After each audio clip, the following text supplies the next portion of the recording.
Le roi Charles, III, assis seul, dans le silence solennel de son bureau, portait sur ses épaules le poids de 1000 ans de tradition.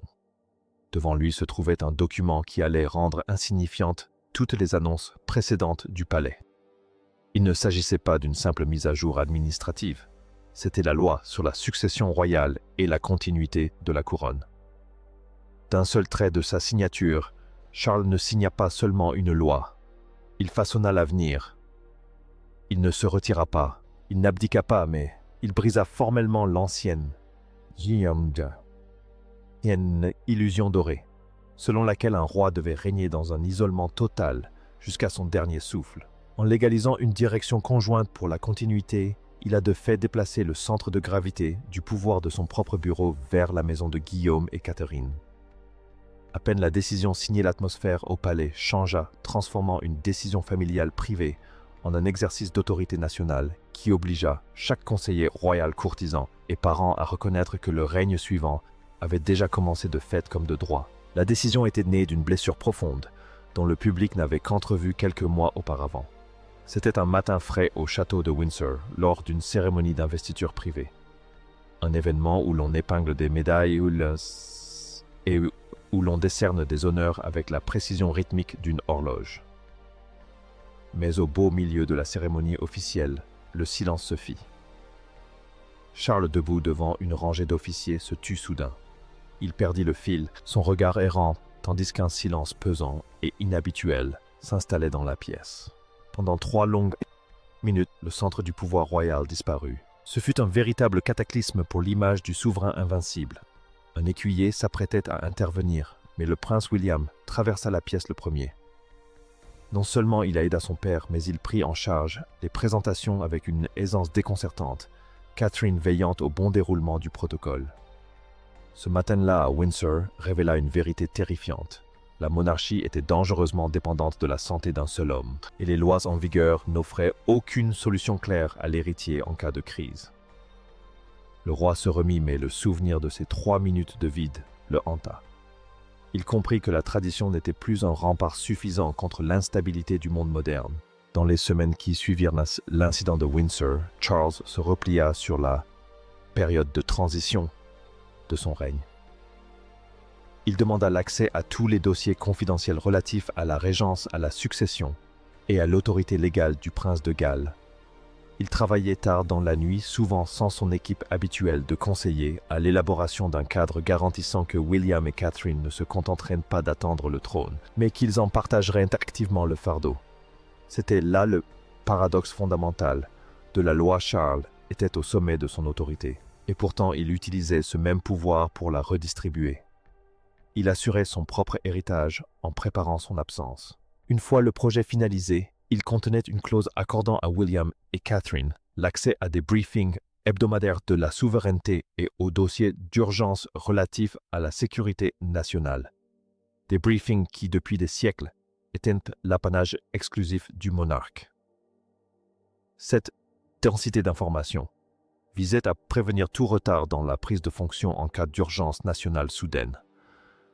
Le roi mettait ainsi en place un leadership conjoint de continuité, faisant du jugement et de la présence de Catherine des éléments aussi essentiels à l'institution que la filiation de William. Le bouleversement de l'ancien ordre, cependant, rencontra sa plus farouche résistance au sein même de la famille. La confrontation eut lieu dans un salon privé, loin des sourires de façade de la presse. Charles présenta le projet à William Catherine et à la reine Camilla. La pièce était imprégnée d'une forte odeur de vieux bois et d'une tension palpable liée à l'évolution du pouvoir. Camilla, qui avait passé des années à aider Charles à consolider la couronne après la mort de la reine Élisabeth II, en comprit immédiatement les implications. Elle comprit qu'en élevant William et Catherine au rang de continuité conjointe, son influence en tant que reine consort s'en trouverait réduite. Elle avertit que les institutions utilisaient souvent le terme « continuité », alors qu'il s'agissait en réalité d'un transfert de pouvoir. Charles ne broncha pas. Il affirma clairement que cette décision relevait des affaires d'État et non d'un choix familial. Il privilégiait la survie de la couronne à la paix intérieure de sa propre famille. C'est à ce moment précis que illusion dorée d'un quatuor uni s'estompa, laissant place à la réalité clinique d'un roi préparant ses successeurs à l'inévitable. À mesure que la loi progressait dans les méandres des instances juridiques constitutionnelles et ministérielles, les détails de ce changement devinrent visibles pour le personnel du palais. Les boîtes à dossiers rouges, symboles emblématiques du pouvoir royal, commencèrent à être réaffectées. Un après-midi, la reine Camilla entra dans son bureau et le trouva vide. La boîte qu'elle attendait avait disparu, transférée à l'équipe de William, conformément aux nouvelles dispositions légales. La perte de ce micro-détail fut plus douloureuse qu'une insulte publique. C'était la confirmation silencieuse que l'institution apprenait à fonctionner sans elle en son centre. Pendant ce temps, William ressentait la petite blessure profonde de sa propre culpabilité. Il craignait qu'accepter cette autorité accrue ne le fasse paraître impatient, comme s'il convoitait la couronne que son père portait encore. Seule la sagesse pragmatique et directe de Catherine put le calmer. Elle lui rappela que refuser ce devoir par culpabilité serait une trahison de la sécurité du pays. Elle comprenait que, dans le théâtre de la monarchie, l'acceptation est souvent la forme de devoir la plus difficile. Cette loi n'était pas seulement une affaire britannique. C'était un événement à portée politique, impliquant les royaumes du Commonwealth. Les juristes devaient s'assurer que la modification du cadre successoral inspire confiance aux pays partageant le même souverain comme chef d'État. Charles insista pour que le nom de Catherine figure en bonne place dans le document, arguant que William ne devait jamais être autorisé à diriger la monarchie seul. Il voyait en Catherine une figure rassurante, symbole de la stabilité du passé alliée à un jugement moderne, dont la couronne avait désespérément besoin. Le document final comprenait une disposition d'urgence autorisant William à assumer des fonctions royales désignées en cas d'incapacité temporaire du roi. Il s'agissait d'une mesure chirurgicale visant à éviter que la perturbation constitutionnelle survenue à Windsor ne se reproduise à l'échelle nationale. Le roi instaurait de fait une corrégence, une initiative si audacieuse qu'elle redéfinissait le sens même du mot « souverain ». Lorsque le roi signa enfin le document, il ne se contenta pas d'un simple communiqué de presse. Il ordonna une allocution télévisée à la nation, choisissant de s'adresser directement au cœur du peuple. Ce fut le moment décisif de son règne, celui où il privilégiait l'action à la parole. Devant les caméras, il expliqua que son devoir n'était pas seulement de gouverner le présent, mais aussi de protéger l'avenir. Le soutien du public fut massif. Un journal londonien illustra l'atmosphère en publiant une photographie de Charles, signant la loi accompagnée du titre « Le roi assure l'avenir ». Le moment fort de la soirée fut une simple image de William et Catherine quittant le palais de Kensington, le visage marqué par la prise de conscience que leur vie venait de basculer. Ils n'étaient plus seulement un couple populaire, ils étaient les gardiens légaux de l'État. Leur vie individuelle s'achevait remplacée par la continuité conjointe imposée par la loi. Imposée par la... Les répercussions au sein du palais se poursuivirent avec la règle du labourage du jardin. Les anciennes hiérarchies furent démantelées du jour au lendemain. Des membres du personnel qui dépendaient du bureau du roi depuis des décennies se retrouvèrent soudainement sous les ordres de l'équipe de Guillaume. L'accès au roi devint plus restreint, celui-ci se concentrant sur les affaires d'État les plus essentielles et laissant la gestion quotidienne de la couronne à la cour future. Catherine en particulier reçut des dossiers qui n'avaient jamais été communiqués à une épouse en devenir. Elle se préparait non seulement à soutenir, mais aussi à façonner le règne suivant. Elle assistait à des réunions sur la stratégie de patronage et le bien-être national, n'étant plus une simple figure de soutien, mais une force centrale dans le processus décisionnel. Cette densité d'informations lui conférait un pouvoir qu'aucune reine n'avait jamais possédé auparavant.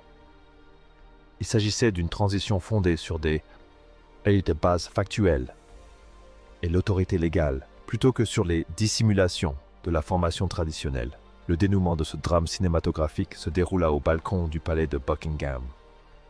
Charles y régnait en souverain, mais William et Catherine étaient considérés comme ses partenaires légitimes.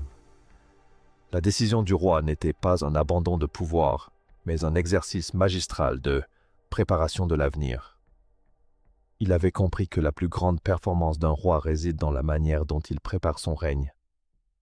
Il avait corrigé les erreurs des générations précédentes, où les conjoints étaient laissés à l'écart et les héritiers non éprouvés jusqu'au moment de la crise.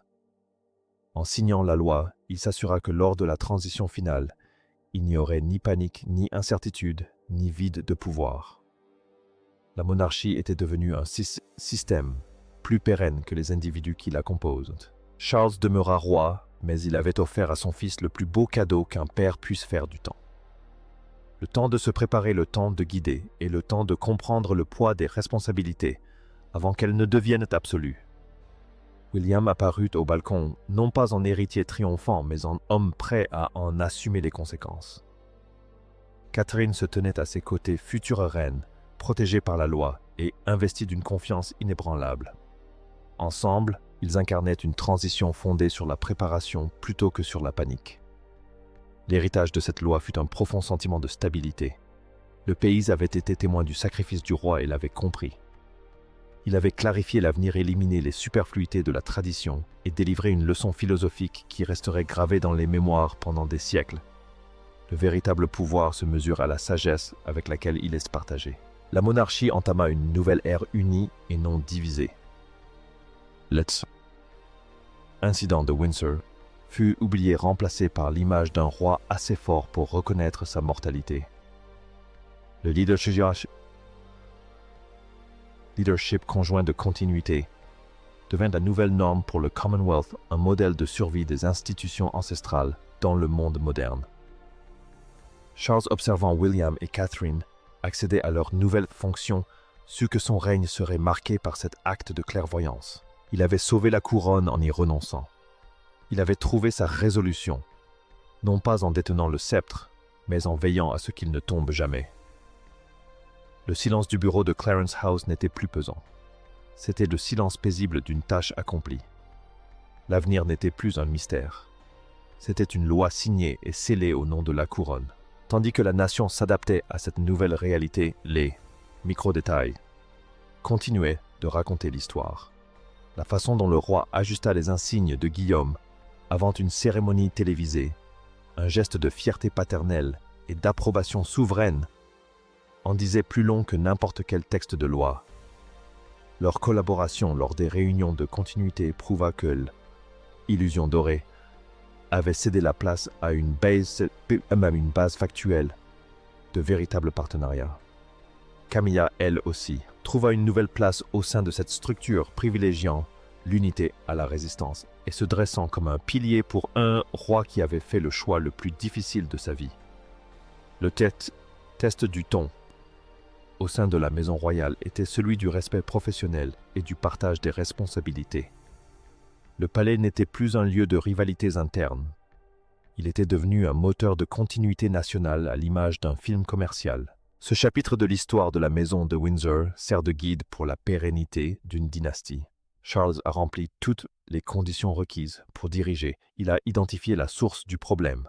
Il a géré la restructuration de sa propre maison et il a proposé une résolution qui a apaisé les inquiétudes du pays. Il a prouvé que la nostalgie liée à la monarchie ne réside pas dans les joyaux de la couronne, mais dans la confiance en la pérennité de l'institution. En officialisant les rôles de William et Catherine, il a offert au peuple un témoignage concret de stabilité. Il était un roi qui, face à l'avenir, n'y a vu ni ténèbres, ni aube d'un nouveau jour. Et alors que ce chapitre s'achève, une vérité indéniable demeure: la couronne reste debout, parce que ses gardiens assument pleinement le poids de leurs responsabilités. Merci d'avoir assisté à cette révélation bouleversante sur l'avenir de la famille royale. Si vous ressentez toute la portée de ce tournant historique, si vous comprenez le courage qu'il a fallu à un roi pour assurer l'avenir de son fils avant même que le monde ne l'exige, rejoignez notre communauté.